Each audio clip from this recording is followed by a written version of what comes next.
So we wanted to ask kind of what you think, like you said before, about the industry, what you think of it. I mean, do you think it is really difficult to get into? I think very much so. I think it's hard to get into, it's hard to stay in.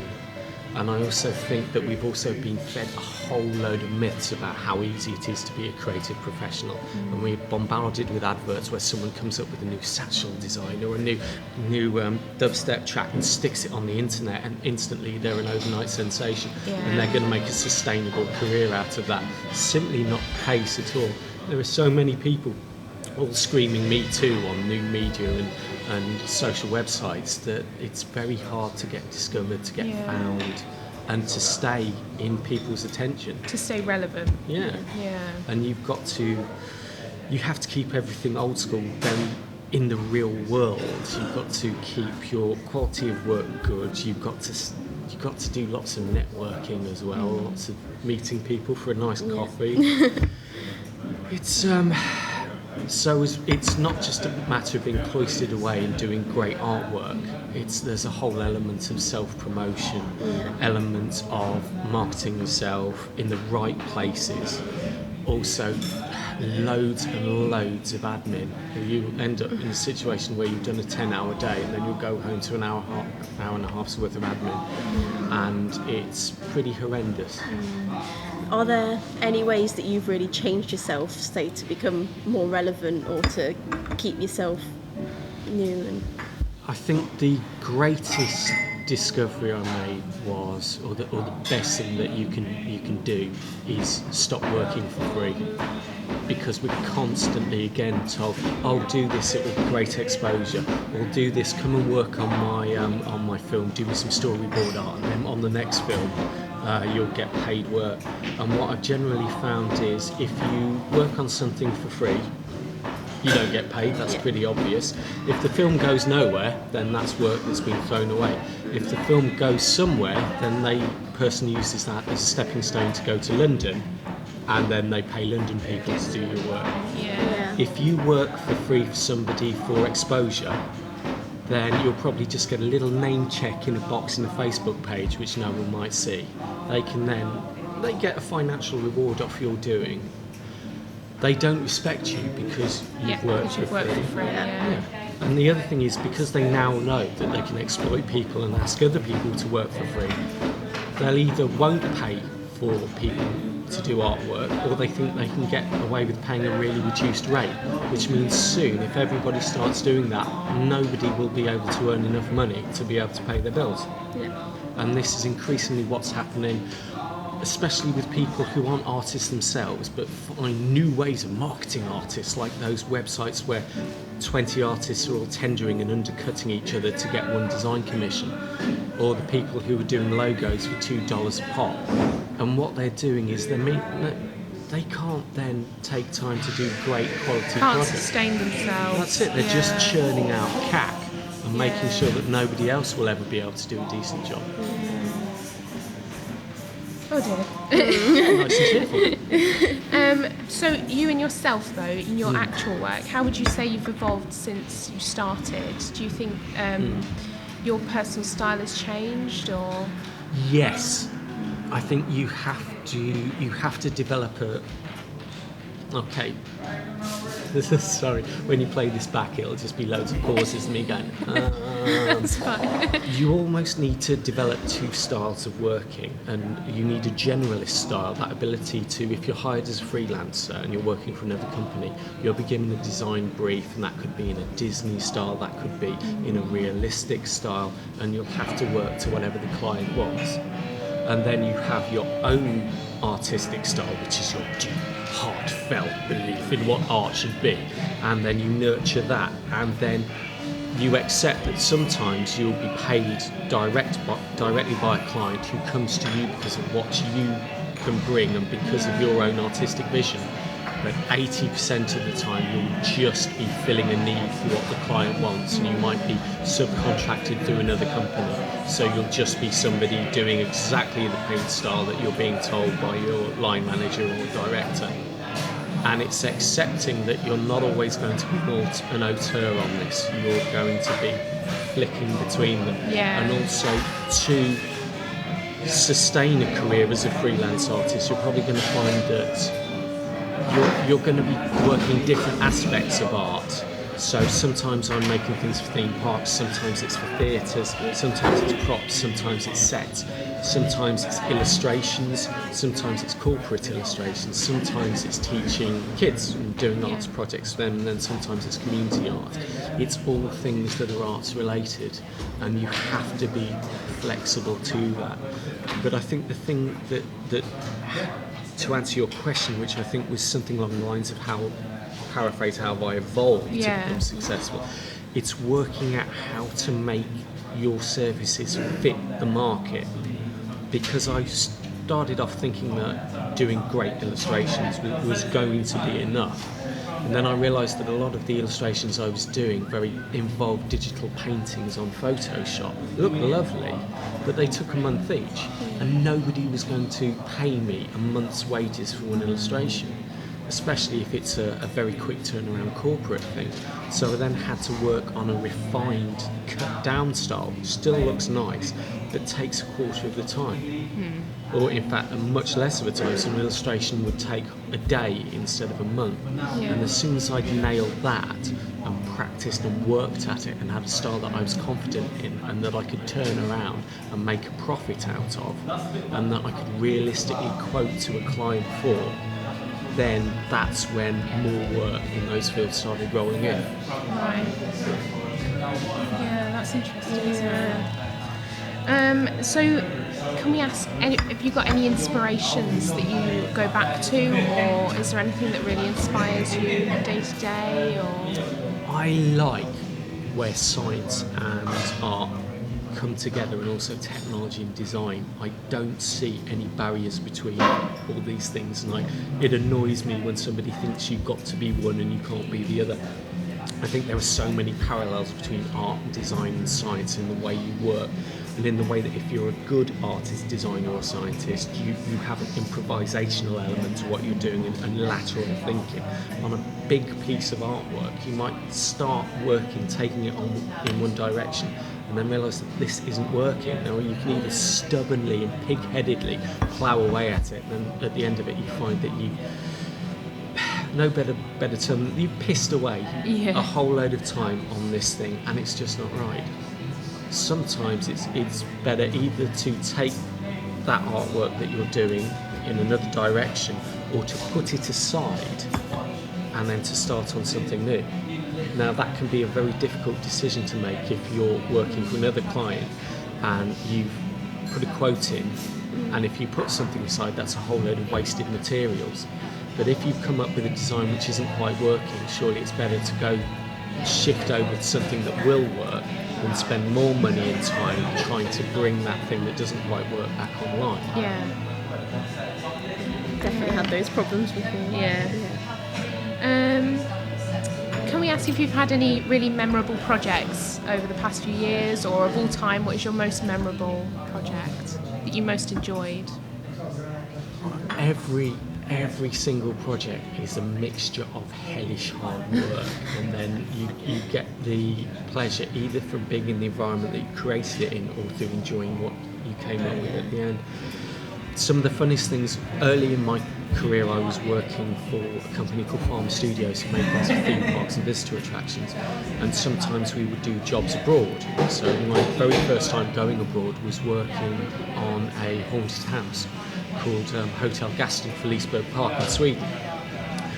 That was in Gothenburg in Sweden. Sweden's absolutely beautiful, especially in winter time, just covered in snow, a lovely town, and you're alternating between working in a haunted house and making a haunted house, and then wandering around this beautiful snowy town at night with your company paying for your food and beer, and you've got your own nice hotel room. So that's quite lovely for that.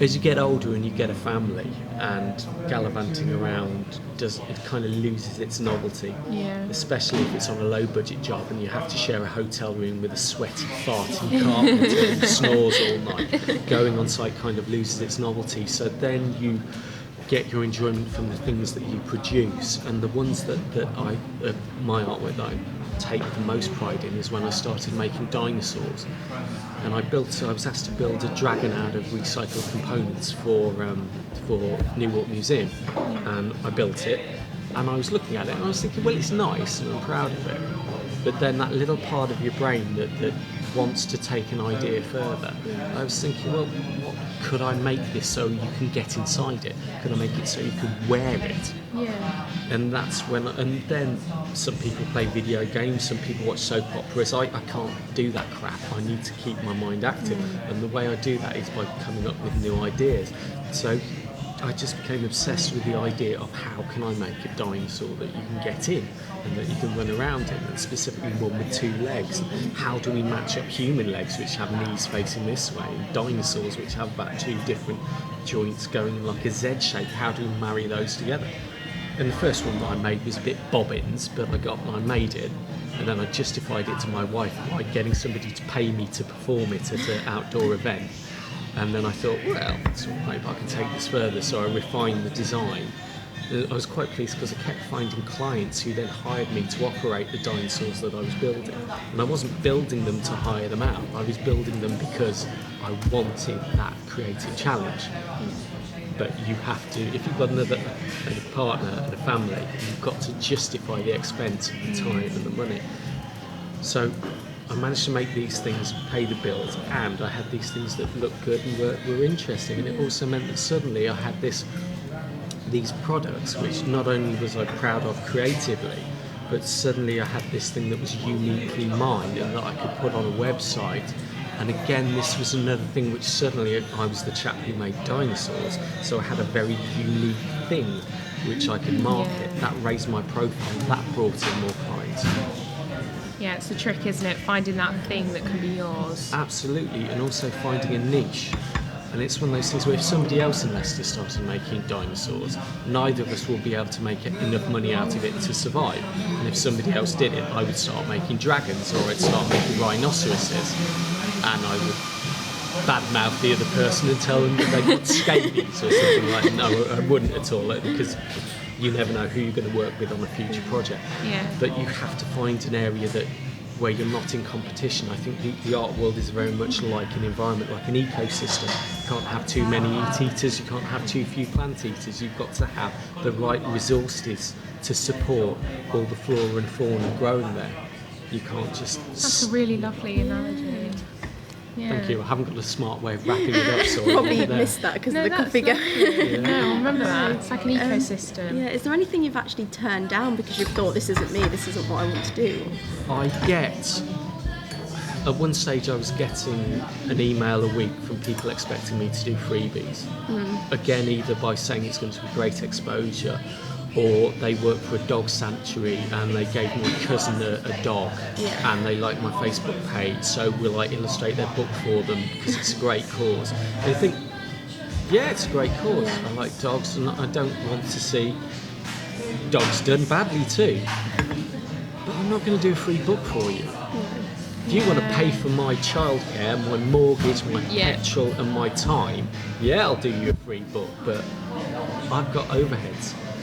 And trying to guilt trip me into doing your work, that's not good. I had a lady last week, a student who had an idea for a children's book and was interested in me illustrating it, and I struggled to politely say no thanks. And it's not that the work didn't have any validity to it, it wasn't my thing, and she was very insistent I've got to find an artist who's on my wavelength. And because it was a piece about loneliness and that kind of stuff, it's not... I've got 2 kids, I dream of loneliness, I dream of time alone. So I had to very politely say, I don't think that I could do your piece justice, and also I do charge a lot of money for what I do. And so you have to suggest to them other routes to go down and do it politely, because I don't want to crush somebody's artistic or writing dreams. Because I've done pieces very early on in my career that other people weren't interested in. And you've got to have the persistence to accept that not everybody will want to do everything that you offer them. And I just just get so many things. I had a lady that I worked with before wanted me to illustrate her book, but I did want to do that. That's the thing. But because she didn't have funding, then I couldn't take it on. She's got this lovely idea. There's a myth of an Indian character called Birbal, he's like a trickster character, and he's always getting involved in scrapes and things. And this lady runs a lovely theatre doing children's theatre, especially kind of like Indian flavoured things. I thought I'd love to be involved with this, but until she gets her funding, unfortunately, I can't take it on. You can't do that. So you just do no free work whatsoever? I think if it was a cause that I really believed in, I would perhaps do it. But for exposure and all of that, even when you're young, do you just not? You don't think it's a good idea? I think it's worth doing things to help out your friends, especially when you haven't got enough in your portfolio. Yes. Because when you approach an employer, people will accept that you're young and that you're straight out of university. You need to have something on your CV. Yeah. Now, and what I would say is, don't allow yourself to be exploited, but if you can find causes that you believe in, then you can do those for free in clear conscience, knowing that you're not being exploited, and that's something on your portfolio, on your CV. You can illustrate your friends' projects, you can get involved with their films. This is my main thing. Sometimes, if somebody is like a big respected film or something like that, and you can just manage to fluke your way in helping out, but you know this is going to look fucking awesome on your CV, then do it. Yeah. But if it's some exploitative corporate toe rag who's expecting you to work for free, and you know you're not going to get anything off it, politely suggest that they can give you some money. Never be rude. Yeah. You can say these are my daily rates, but quietly decline. Do things for free that you believe in. Work on your own projects so that you've got a big fat portfolio full of artwork. Constantly work on your own projects so that you can develop your style and your own artistic voice. That's pretty much it. Just don't let people rip you off. If they're walking around spending loads and loads of money on every other aspect of their project except you and your services, then you know you're being ripped on. Yeah. I mean, it's happened already to, me, and has it happened to you yet, where people are just like, oh, you're an illustrator, you can do this for me, and Do me a little favour and... Yeah. It really doesn't work like that. This is the classic one. Bands you've never heard of go, oh, will you design a flyer for me and we'll give you free entry to our gig. And they want you to design a really bespoke hand-drawn illustration. So it's 2 days of your work for a $3.50 ticket for a band that's appalling. Now, if it's your friend's band or your boyfriend's band or whatever, it's like your auntie's choral society. If it's somebody that you've got a connection with, do it.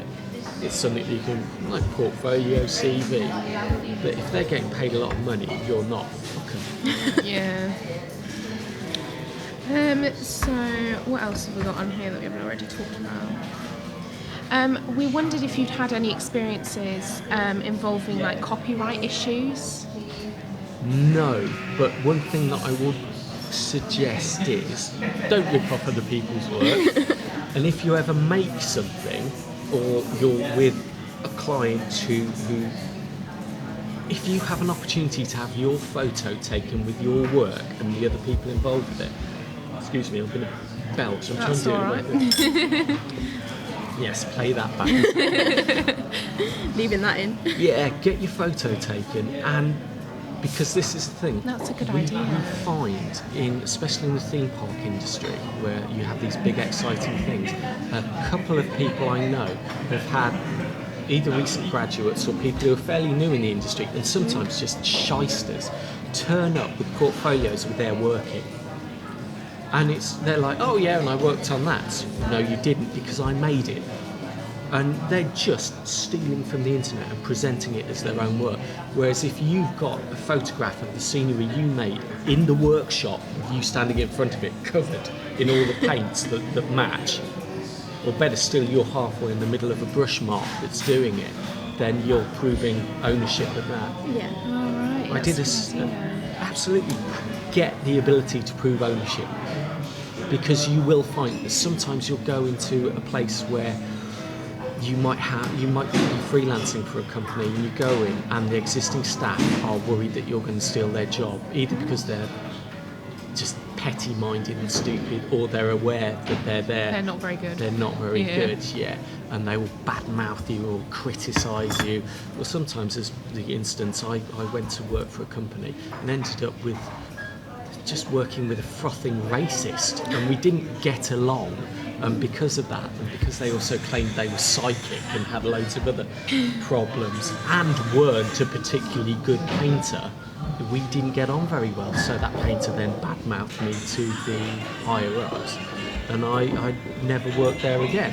Well, actually I did later on, but then I filled their waterproof jacket up with used tea bags. So it's unlikely that I would go back there.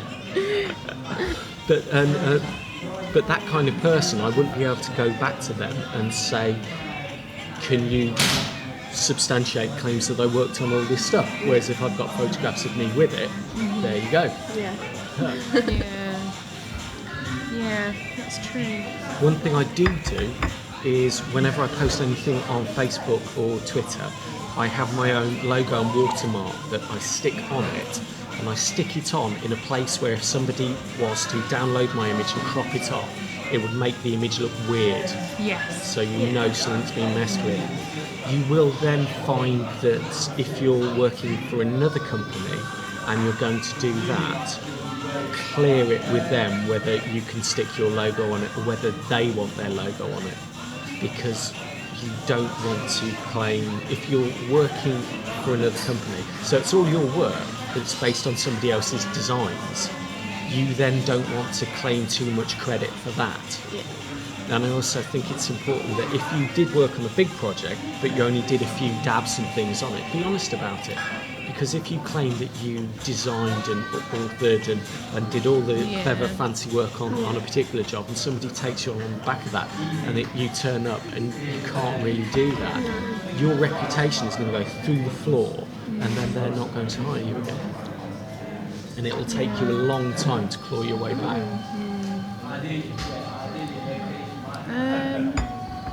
So what's your favourite medium to work in at the moment? Dinosaurs! I know that sounds... it's because I'm working with tubular structures and things, so it is that working with geometric shapes and the fact that there's that meeting of engineering and design, and then also the sculptural element of putting the dinosaurs on top of it.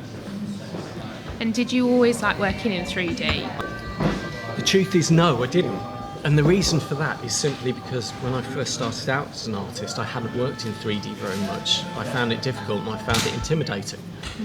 And so many of the things that I tried didn't work out as well as I'd hoped. So you set out with these great ideas of what you're going to achieve, and then you find that what you've done falls short of that.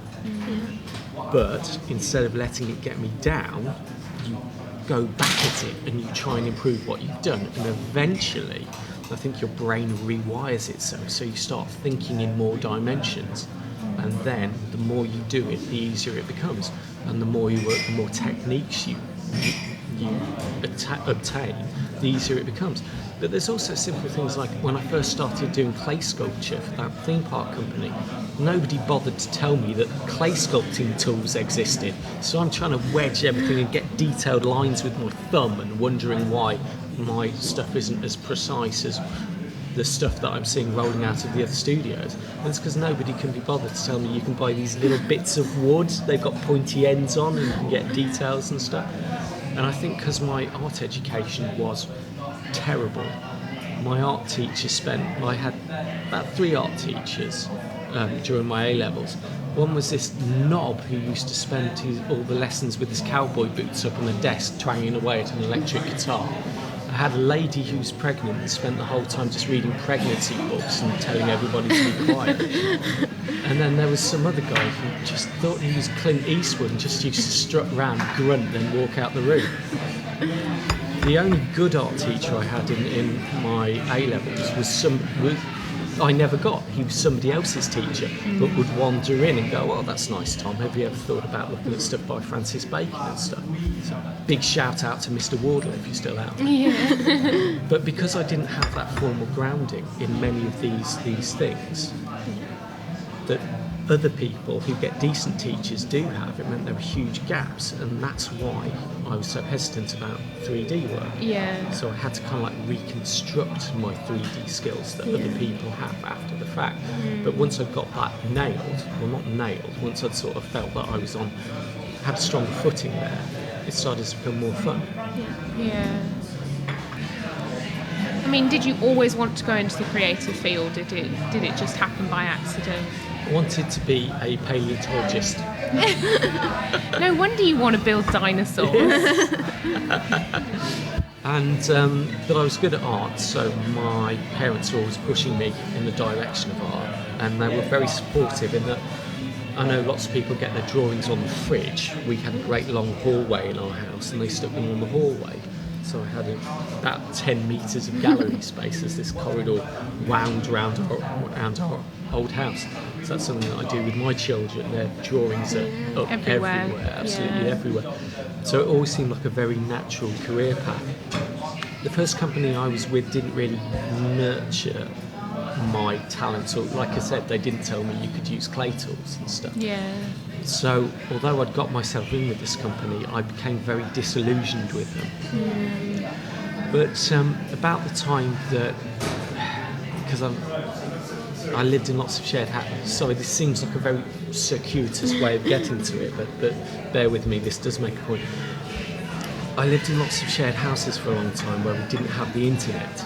And about the time I got regular access to the internet by moving in with my wife, who's then my girlfriend, and having a stable internet connection, discovering that there are all these artistic videos and things out there, and that you could teach yourself and learn that way, and there were new techniques that I never heard of. It also chimed in with that at the same time as I was rediscovering drawing, and my passion for art came back. Because it had almost completely gone. It was going to the point where I thought, sod this is just not fulfilling anymore. I'm doing the same old boring jobs. It's just rollering stuff and then splatting on stuff with a sponge. And I've done 100 metres of this on MDF boards, and I'm sick of it. And I wanted to jack it in. But then the internet comes along, you find out there were new techniques, people doing new stuff, new art forms. I became more passionate about it. I became passionate about refining my skills, because I got stuck going down this one route, doing the same things again and again. And I was also taking my skills for granted and just assuming that what I was doing was good enough, and it wasn't. I was looking at what was out there in the world and seeing that my skills didn't match up to what they were doing. But again, rather than giving up, I thought, okay, if you still want to be in this industry and you don't want to end up working in shelf stacking in Aldi, not that there is anything wrong with that, then you've got to... They get paid a lot at the moment. Their wages going up next year to £7.90. This is one of the things, is that you may find that the average wage, in fact there's a statistic out last year that said the average wage of a full-time artist in the UK is £10,500, and that's less than the shelf stacker. Yes, it is. So that's something that you will have to be prepared with. If you're going to stick with this full-time, there are going to be years when it's pretty fucking miserable. Yeah. I had, it always felt like a very natural path. Yeah. And though there's still some times when I'd like to go back to university and study paleontology, a lot of it is digging things out of rocks for hours and hours on end. It's just as hard to get paid as a paleontologist as it is as an artist. Right then, is there anything else you want to ask? Because I've exhausted my list now. More of a personal thing. Why? Like, how did you get to working with pedestrian? That's why we're here. Bob asked me. Did he? Yeah. Actually, I'm trying to think back to the first job I did for pedestrian. I can't remember. Oh, I'll tell you what it was. I was trying to get a DBS check, and I couldn't get one for love nor money, because you almost need a formal organisation to do you an introduction between you and the governing bodies who do it. And I think my wife put me in touch with Pedestrian, and Sam from Pedestrian kindly said that they would put it through. And that's how I got on their radar. And then I think through a girl I met in a pub, and we were talking about the arts, not in a sleazy pickup kind of way, just how this is so and so, how do you do, and talking about the arts and stuff. They were talking about a project they were on, could be completely off beam here. So many sequences of events. I think I was introduced as an artist for a project, an illustration project, working with kids to keep them out of trouble. Yeah. And then Bob came back to me for another illustration project, and another one after that. It's one of the ways that this career works is by building a good relationship with a number of people, because no company in the world has work all the time. So you have to rotate between them, and hopefully what you need to do is establish a relationship with these companies where you can just either send them an email or a text, depending on how formal that relationship is, and say, I'm available within these dates, if you've got anything then, please let me know. And they don't feel awkward about turning you down, and they don't feel awkward if you turn them down because you're booked up. And then once you're in that situation, then you can just be open and honest. Yeah. If the company that you're applying for or to is a bit of are slightly exploitative, sometimes it's worth understating your availability, because if they think you're too easy to get hold of, they'll then go, and we haven't quite got enough money to pay you your regular wage.